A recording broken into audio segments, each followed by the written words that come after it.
mà mấy ngàn trăm ngàn á, mà mấy giờ cũng mất hay sợ thì sợ đâu, mà mấy giờ là cũng mấy máy bay được thực hiện đâu mà làm mấy gì nào được, đúng không chị? Thì sao mấy giờ bà không mơ thì bà tiểu đẹp làm cái gì nữa được, đúng không em? Làm mấy gì nữa được có thấy nữa, mà mấy giờ bà không chịu bye bye nữa. Là 6.000 cục cát nha.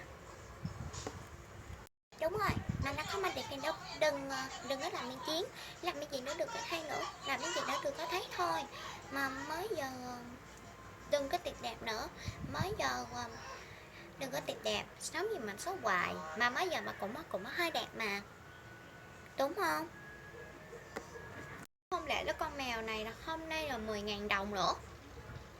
Có được rồi, mới giờ cũng có Tiên Mỹ một mình, Tiên Mỹ đi một mình thôi, mới giờ được cũng vậy.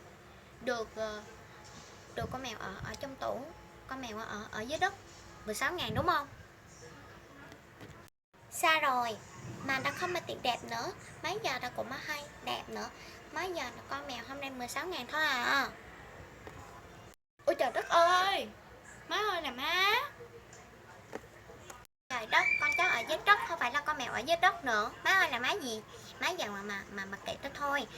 Rất là máy bay, cái con mắt ở trong cái bông hoa đó làm cái gì được nữa, rất là xinh đẹp mà.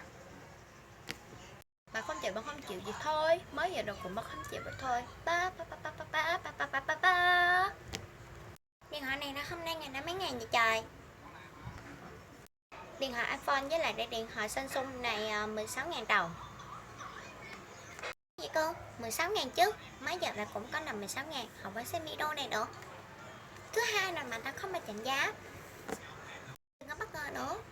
Thứ hai mà chặn giá của mình, còn đó là kênh xem video của Timmy Tata nha.